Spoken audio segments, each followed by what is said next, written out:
Hi friends, welcome to Nandini cooking channel. இன்னைக்கு நம்ம சேனல்ல பார்க்க போறது ஒரு ஹெல்தியான ரெசிபி தான் பார்க்க போறோம். கொள்ளு சட்னி தான் எப்படி செய்யறது அப்படினு பார்க்க போறோம். இந்த சட்னி ரொம்பவே டேஸ்டா இருக்கும். அதே சமயத்துல ரொம்பவே ஹெல்தியும் கூட. இதே மாதிரி இன்னும் நிறைய ரெசிபீஸ் நம்ம சேனல்ல வந்துட்டே இருக்கும். அதெல்லாம் நீங்க பார்க்கணும் அப்படி நினைச்சீங்கன்னா ப்ளீஸ் நம்ம சேனலை சப்ஸ்கிரைப் பண்ணி வெச்சுக்கோங்க. இப்போ நம்ம கொள்ளு சட்னி எப்படி செய்யறது அப்படினு பார்க்கலாம். ஒரு pan எடுத்துக்கோங்க. அதில் 1 டேபிள்ஸ்பூன் அளவுக்கு எண்ணெய் சேர்த்துக்கலாம். இப்போ எண்ணெய் சூடானதுக்கு அப்புறமா இதில் ஒரு 2 டேபிள்ஸ்பூன் அளவுக்கு கொள்ளு சேர்த்துக்கலாம். இப்போ இதை நல்லா எண்ணெயில் வதக்கி விடலாம். இப்போது இதை நல்லா நம்ம எண்ணெயில் வதக்கும்போது இது பொரிய ஆரம்பிக்கும். ஸோ பார்த்து கேர்ஃபுல்லாக பண்ணுங்கள். இப்போது இந்த மாதிரி நல்லா எண்ணெயில் வதக்கிட்டு இருக்கும்போது இதோட கலர் மாறும். கொஞ்சம் ரெட் கலர் வர வரைக்கும் நல்லா வதக்கி விடுங்க. பாருங்கள், இந்த மாதிரி கலர் மாறின உடனே இது நம்ம ஒரு பிளேட்டில் தனியாக எடுத்து வச்சிடலாம்.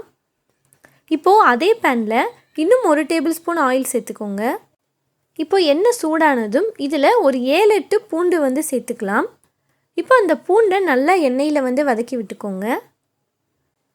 இப்போது இதில் 3 வத்தலை இந்த மாதிரி கிள்ளி சேர்த்துக்கோங்க. நான் இன்றைக்கி காரத்துக்கு 3 வத்தல் சேர்த்துருக்கேன். காரம் உங்களுக்கு எவ்வளவு தேவையோ அவ்வளோ வத்தல் நீங்கள் சேர்த்துக்கலாம். இப்போது அதையும் நல்லா எண்ணெயில் கலந்து விட்டுக்கோங்க. இப்போது அந்த பூண்டும் அந்த வத்தலும் நல்லா வதங்கினதுக்கு அப்புறமா இதில் நம்ம சின்ன வெங்காயம் சேர்க்க போகிறோம். இந்த சட்னிக்கு சின்ன வெங்காயம் சேர்த்திங்க அப்படின்னா ரொம்பவே டேஸ்ட் நல்லா இருக்கும். உங்கள்கிட்ட சின்ன வெங்காயம் இல்லை அப்படின்னா ஒரு மீடியம் சைஸ் பெரிய வெங்காயம் சேர்த்துக்கோங்க. இன்றைக்கி நான் ஒரு 20 சின்ன வெங்காயத்தை இந்த மாதிரி சேர்த்துக்கிறேன். இப்போது அந்த வெங்காயத்தையும் நல்லா எண்ணெயோடு சேர்த்து வதக்கி விடுங்க.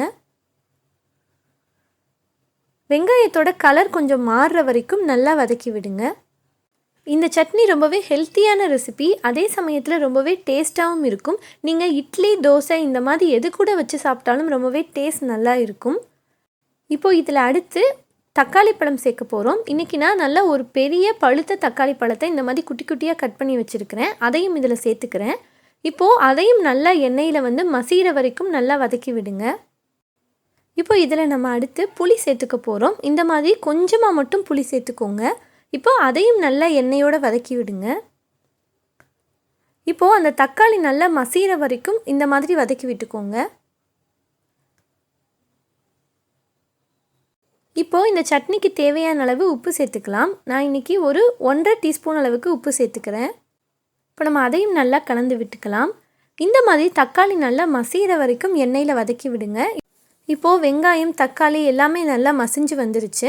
இப்போ நம்ம அரைக்க ஆரம்பிச்சிடலாம். ஒரு மிக்ஸி ஜார் எடுத்துக்கோங்க.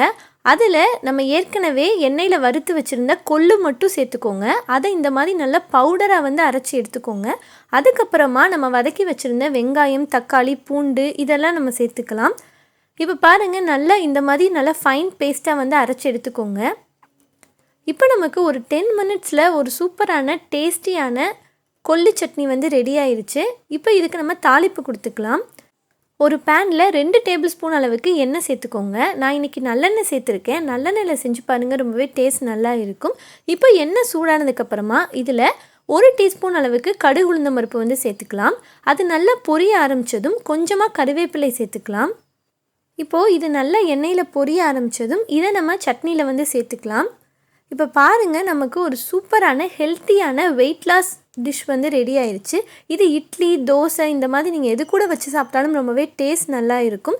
இதே மாதிரி நீங்களும் வீட்டில் ட்ரை பண்ணி பாருங்கள். ட்ரை பண்ணி பார்த்துட்டு எப்படி இருந்துச்சு அப்படின்னு கீழே கமெண்ட் செக்ஷனில் கமெண்ட் பண்ணுங்கள். இந்த வீடியோ உங்களுக்கு பிடிச்சிருந்தது அப்படின்னா வீடியோக்கு ஒரு லைக் கொடுத்துருங்க. இதே மாதிரி இன்னும் நிறைய ரெசிபிஸ் நம்ம சேனலில் வந்துட்டே இருக்கும். அதெல்லாம் நீங்கள் பார்க்கணும் அப்படின்னு நினச்சிங்கன்னா ப்ளீஸ் நம்ம சேனலை சப்ஸ்கிரைப் பண்ணி வச்சுக்கோங்க. பக்கத்தில் இருக்க பெல் ஐக்கானை கிளிக் பண்ணி ஆல் அப்படின்னு கொடுத்துருங்க.